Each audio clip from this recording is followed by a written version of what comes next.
বাংলাদেশের ইতিহাসে এক গৌরবময় ইতিহাস। 1971 সালে পাকিস্তান থেকে বাংলাদেশকে স্বাধীন করেছিল।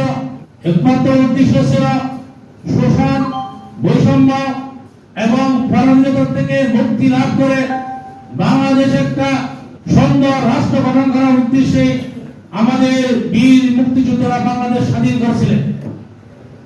কিন্তু সেই স্বাধীনতা এখনো আমরা অর্জন করতে পারি নাই। আমরা পারছি বাংলাদেশ স্বাধীন হওয়ার পরে 60টা জিনিস অর্জন আমরা করছি।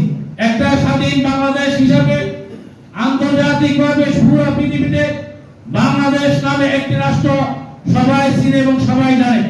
দ্বিতীয়ত, বাংলাদেশ একটা পতাকা পেয়েছি আমরা সেই স্বাধীনতার পর থেকে, এবং গণতন্ত্র পেয়েছি।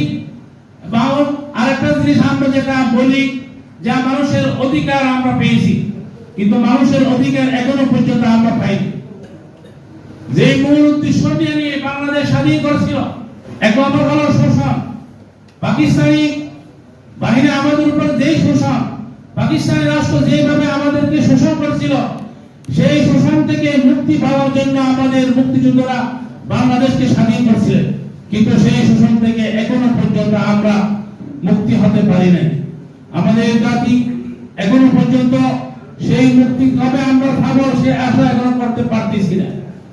যুগে যুগে আমরা রাষ্ট্র পরিবর্তন করছি, কিন্তু আমাদের নীতি পরিবর্তন করতে পারি না।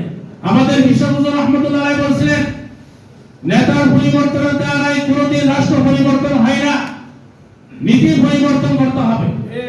নীতির পরিবর্তন ছাড়া আপনি যতই চেষ্টা করুন, যাকে আপনি ক্ষমতায় বসান, সে যত বড় নেতা হোক না কেন, বাংলাদেশে কোনোদিন পরিবর্তন আশা করা যায় না। যদি বাংলাদেশে যদি আপনারা আশা করেন আগামীতে আমরা বাংলাদেশকে শোষণ মুক্ত বাংলাদেশ, বৈষম্য মুক্ত বাংলাদেশ গঠন করব, তাহলে আমাদেরকে প্রত্যেককে নীতি পরিবর্তন করতে হবে ইনশাআল্লাহ। করব তো ইনশাআল্লাহ। আমরা যেই 26শে জুলাই আমরা করছিলাম, আমাদের ছাত্ররা যেই 26শে জুলাই আন্দোলন করছিলেন, কিসের জন্য করছিলেন? বৈষম্য দূর করার জন্য। কিন্তু এখনো পর্যন্ত আমরা সেই বৈষম্য থেকে আমরা মুক্তি পাইনি।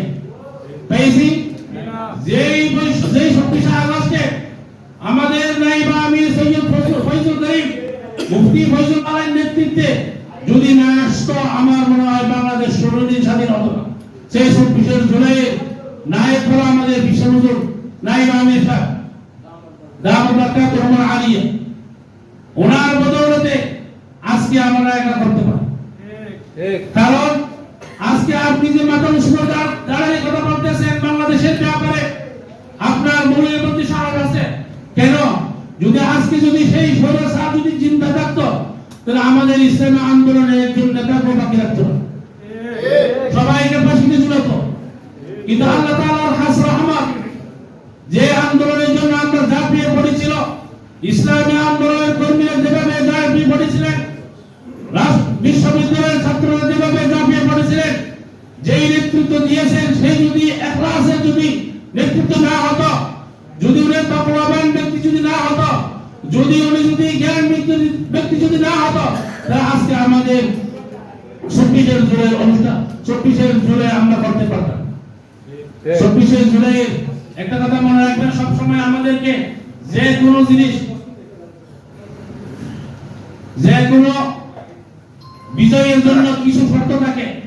এর মধ্যে 1 নম্বর শর্ত হলো, যদি ইসলামের বিজয় হতে হয়, 1 নম্বর শর্ত হলো আপনার খাঁটি ঈমান থাকতে হবে। কি ঈমান থাকতে হবে? খাঁটি ঈমান থাকতে হবে, যেটা আমাদের মুফতি ফয়জুল করিমের কাছে ছিল। এটা আমরা বলতে পারি নির্দ্বিধায়, ওনার কাছে খাঁটি ঈমান ছিল। দ্বিতীয় নম্বর হলো তাকওয়া রাখবে, তাকওয়া। যে নেতৃত্ব দিবে তার তাকওয়া থাকতে হবে। বিজয়ের জন্য পূর্ব শর্ত হলো তাকওয়া। যদি ছাত্রদের কাছে না থাকতো, কিন্তু আমাদের বিশ্ব যে নেতৃত্ব দিয়েছে তার ভিতরে কি ছিল? তাকওয়া ছিল। আল্লাহ তাআলা এই তাকওয়ার কারণে আমাদেরকে আজকে 26শে জুলাই অভ্যর্থন করতে পারছে। এটা আমাদেরকে মনে রাখতে হবে, যুগ যুগ আমাদেরকে সবাইকে বলতে হবে, এটা ইসলামী আন্দোলনের অবদান। আপনি বিশ্বাস করুন আর না করুন, পুরো ওয়ার্ল্ডে পুরো পৃথিবীতে এটাই দেখছে যে কে নেতৃত্ব দিয়েছিল। ছাত্ররা নেতৃত্ব দিয়েছেন, কিন্তু ছাত্রদেরকে উৎসাহিত করার জন্য আগিয়ে আসেন, সেটার নাম হলো ইসলামী আন্দোলনের নায়েবে মুফতি ফজলুল করিম। এটা আমাদেরকে স্মরণ রাখতে হবে। আপনি বলতে পারেন যে আমরা তো করছি, কিন্তু কোন বাপের বেটা বলতে পারবে না, কোন ব্যক্তি বলতে পারবে না, কোন সংগঠন বুকে হাত দিয়ে বলতে পারবে না যে আমাদের ব্যানার নিয়ে, আমাদের নেতৃত্ব নিয়ে আমরা মাঠের ময়দানে ঝাঁপিয়ে পড়ছি। কারো ব্যক্তি বলতে পারবে না সাহস করে বুকে হাত দিয়ে। শুধু একমাত্র ইসলামী আন্দোলনের ব্যক্তিরা বলতে পারবে বুকে হাত দিয়ে যে পতাকা নিয়ে, ইসলামী আন্দোলনের ব্যানার নিয়ে সর্বপ্রথম আমাদের মুফতি ওয়ালি এগিয়ে আসছিলেন। স্মরণ রাখতেই হবে, বিজয় ইনশাআল্লাহ আসবেই, অতি শীঘ্রই বিজয় আসবে ইনশাআল্লাহ।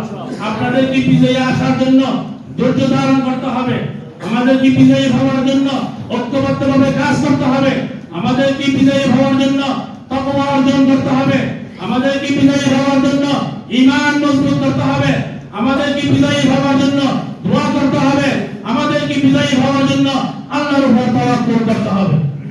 তখন আপনি পরিপূর্ণ বিজয় অর্জন করতে পারবেন। যে সিফাতগুলো আমি বলছি, এগুলো একমাত্র ইসলামী আন্দোলনের ব্যক্তিদের মধ্যে পাওয়া যায় ইনশাআল্লাহ। ইসলামী আন্দোলনের মুহিব্বিনদেরকে বলবো, আসুন ইসলামী আন্দোলনের পতাকা তলে এসে ইসলামের বিজয়ের জন্য হাতে হাত রেখে আমাদেরকে ইসলামী আন্দোলনের জন্য কাজ করতে হবে। কারা কারা প্রস্তুত আছি ইসলামী আন্দোলনের জন্য কাজ করার জন্য? হাত উঠিয়ে বলে আমরা ইনশাআল্লাহ কাজ করবো ইনশাআল্লাহ।